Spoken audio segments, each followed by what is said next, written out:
right, today we are gonna take the overwhelm out of making everything from scratch. And I'm gonna give you some tips on how to manage it all, how to make it easier, how to still make your food and not be overwhelmed and save you a lot of time and energy in the process. Now we're gonna make some English muffins today, just to give you an example of something that you can make from scratch without the battiness. And literally you could say, oh, we're having English muffins, we're having egg sandwiches today, but you don't have to literally make it from scratch in that moment, okay? So excited to dive right in with this English muffin recipe, but I will say this, I don't do it all. I used to think I had to do it all, but I just don't do it all. I used to make everything myself and I got overwhelmed and I wasn't loving the process anymore. I was dreading it and I was overwhelmed and stressed and everything. I don't do it all. I try to prioritize what I want to do. I try to include my kids with it. I say, how can this be a homeschooling lesson for us? But goodness gracious, it's supposed to be joyful as well. And you're supposed to enjoy it as well. Include your kids in it as well.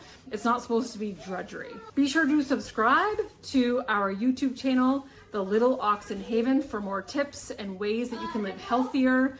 No matter if you have 0.1 acre of land or 100 acres of land, you're gonna learn all kinds of tips on how to do your life from scratch and how to live the life of your dreams, live whole, live clean, live more. So when it comes to making things from scratch, I'm always asking myself, can I double the batch? Can I triple the batch? Can I quadruple the batch? And can I freeze it for later? All the time. Yes, I have a family of 10, 8 kids, but I was doing this starting when I had 1 kid.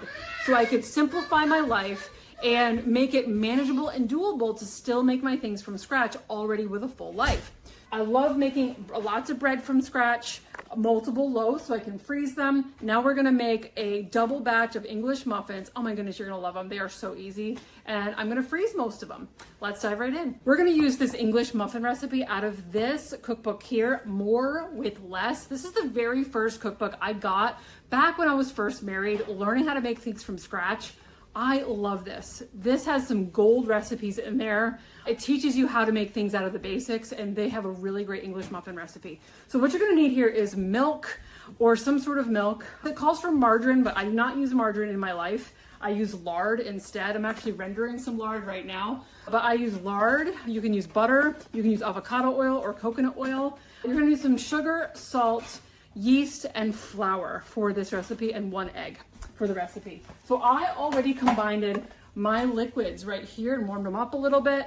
And in my bowl, I already put in my flour and I've already stirred it up here. So now I'm gonna add my liquids into my flour. But first of all, I will say when it comes to flour, I highly recommend, if you are going to continue to make your own bread and your own English muffins and your own bagels and freeze them ahead of time and things like that, highly encourage that you invest in a grain mill. The nutrients in flour, 80% of the nutrients in flour oxidize within the first 24 hours after it's ground, which means all flour, I repeat, all flour that you buy on the countertop in the shelf, all flour has over 80% of the nutrients have been oxidized, which means your body isn't getting over 80% of nutrients in the wheat. It's a no-brainer to me to grind your own, and it's so easy. I have the Wonder Mill. We love it. I've been using this one mill for 15 years. It is incredibly easy. So I added enough flour to make a stiff dough as it was mixing. And I also added my 2 eggs in there as well.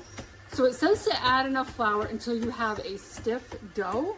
And now I'm gonna knead it on my surface a little bit more. So now I'm just gonna knead it on my countertop for about 2 minutes. You want a very flour surface, make sure you flour your surface well so it doesn't stick. So I'm just gonna knead it by hand for about 2 minutes. And kneading bread dough is very therapeutic if you ask me. It's just, in my opinion, it's a fun thing to do. De-stress, knead your dough. Yeah, so you're gonna do this for about 2 minutes and it's gonna be a little bit warm. And then after you knead your dough for a bit, put it back in your bowl and let it rise for an hour and a half. And then you're gonna come back and we're gonna shape our English muffins and let it rise again to make our English muffins.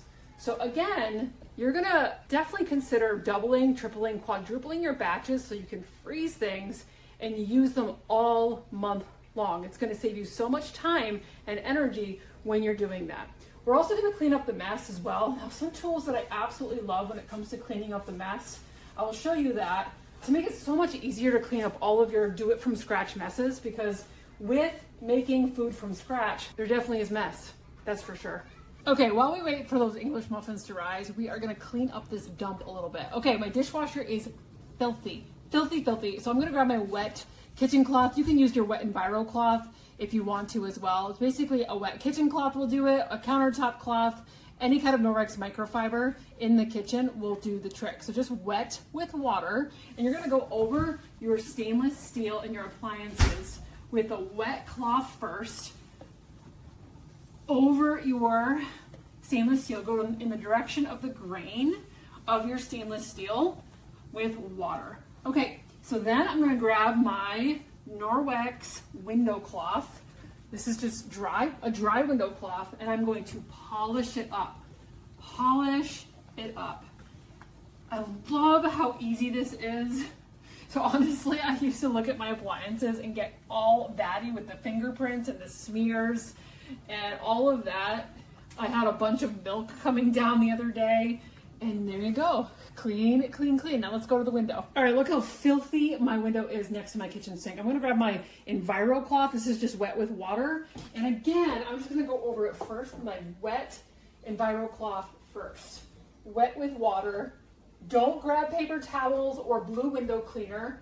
You're just gonna wipe with wet water. Then again, your dry window cloth, and that is going to polish your window up.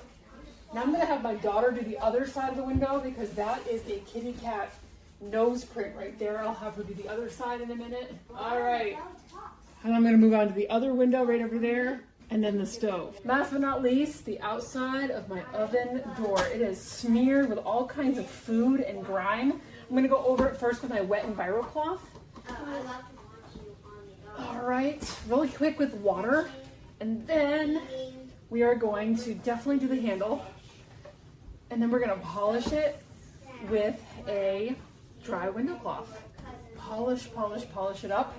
Clean it right up while our bread dough rises, while our English muffins rise. I like to use that as an opportunity to run around my kitchen and just doing quick cleaning up of all this stuff. So easy. Okay, while we're here, let me show you this. So the Norwex hand towels, this is called the tea towel. We also have kitchen towels as well. The cool thing about the towels is that they are super absorbent and they never stink. I like to leave mine hanging like this on my oven door so that the kids don't drop it on the floor.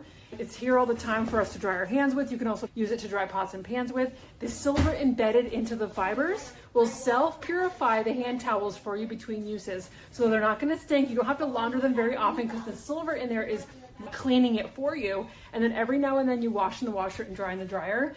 They are such a great paper towel reducer in your kitchen.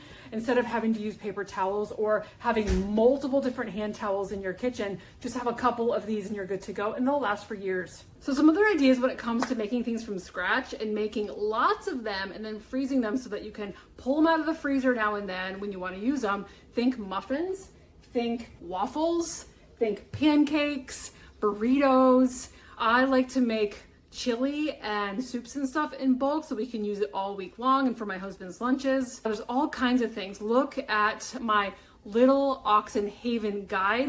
Save a lot of time and energy and mind space as well when it comes to doing it yourself and doing things in scratch, and involve your kids as well. Teach them how to make staple recipes in your home and say, okay, we're out of bread. Go make the bread today. That is also has been a game changer for me as my kids have gotten older. They help make bread, they know how to make the bread, and it's been just amazing.